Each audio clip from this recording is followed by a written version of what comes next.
I would appreciate the respite, yes. Hi, Mr. Finzi. Mm-hmm. Let's just turn our attention on the farm workers for a little bit. Okay. Are you aware that majority of our farm workers are running off?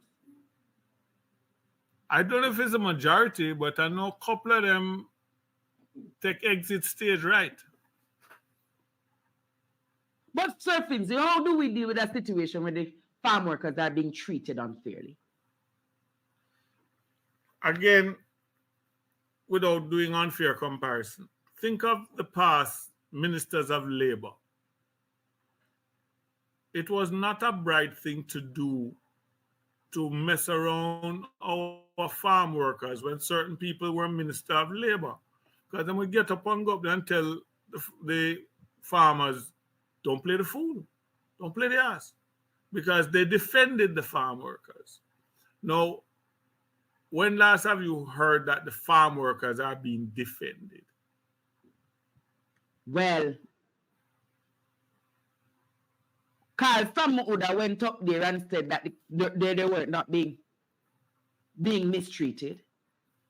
So they're running away from good then. They said they do audit and nothing wrong with the farm workers. What kind of audit? No, them never said, Mr. Finzi, that them do special investigation and sending team to look for it. Which team and who audit and what was the criteria of the looking? What are you looking for? Well, that is important to note because apparently the audit wasn't even done properly because they went into spaces and they let them know that the minister was coming. It wasn't a case that it was just done in different spaces and they randomly choose the spaces that they went to. They went there and they got reports from the what they call them again, the logistics people who monitor them. And I'm saying to myself, Mr. Finzi, something is wrong because it cannot be that so many of our farm workers are complaining and then Carl Samud and all of them were saying. Not hearing Mr. Finzi. I'm here. I'm very much here. They're saying that it is good. But the farm workers are running off. The farm workers are mistreated. The farm workers are being abused. The farm workers are not getting their health benefits. The farm workers are being sick. In cold without gears.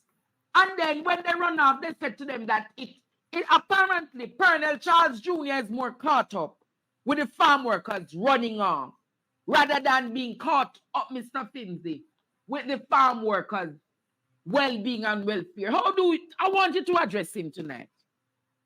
My thing is simply this. Again, I want to take it from a military point of view. Yes. When you do an inspection, you do an inspection to ensure that the soldiers are being kept in a proper manner, that they are being kept in a manner that is conducive to good health, discipline, and all of that. But you don't tell them all the while, I'm coming tomorrow. Because every bunk will be made up, everything will be swept, everything will be clean. If you turn up unexpected, you will find out what's really going on. If you walk past the person who is saying, boss man, come here, I have something to tell you, and go to the person who has been designated to speak to you, the person designated to speak to you is going to bring you nothing but good news. So it depends on what you want to hear. So what do you think, Mr. Finzi, should have been the priority of Colonel Charles Jr.? Because he's more caught up with the farm workers running off rather than speaking about their well-being. If you were in his position as a technocrat, how would you be dealing with him? The health and welfare of your nation's citizens is tantamount.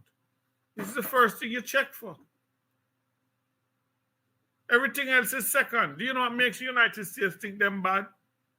Because everywhere them go, if somebody mess around one of them, they say, you can't do that to me, man. I'm a United States citizen. We can't get good until a Jamaican feels that he can truthfully say, do not mess with me. I'm a Jamaican citizen.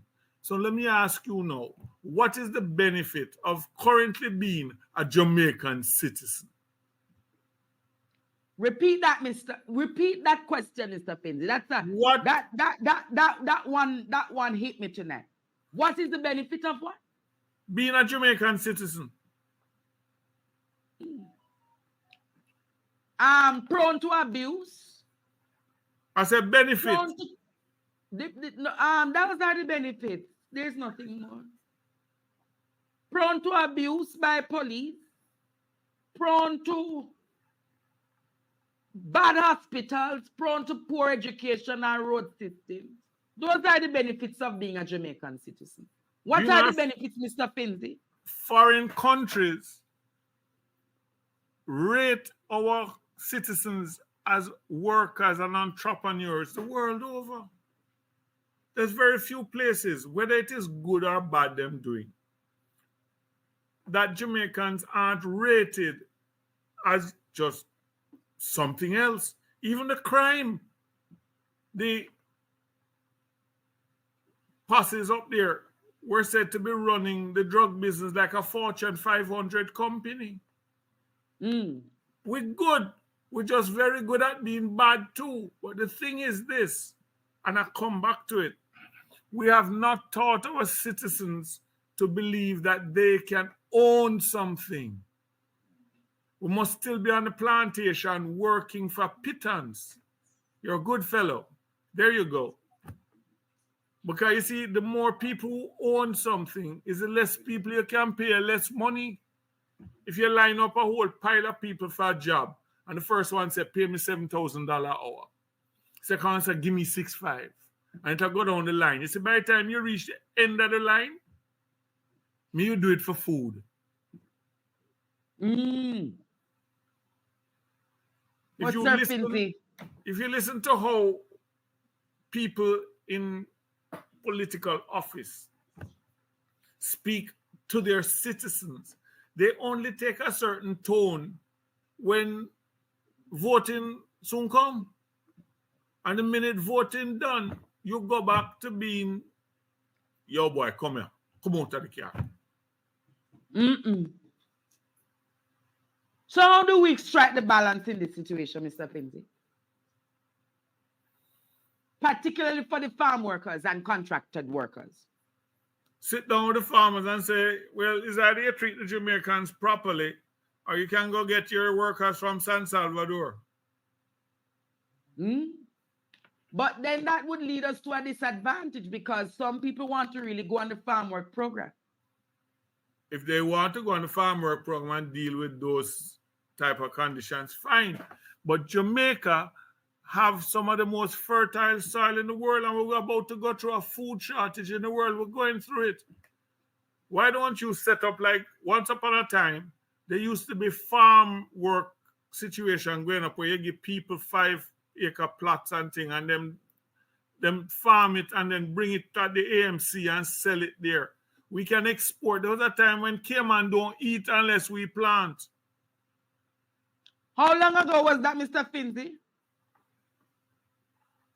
In the 1970s, thereabouts. Why do you think Higgler's made money carrying yam and food preservation down to Cayman?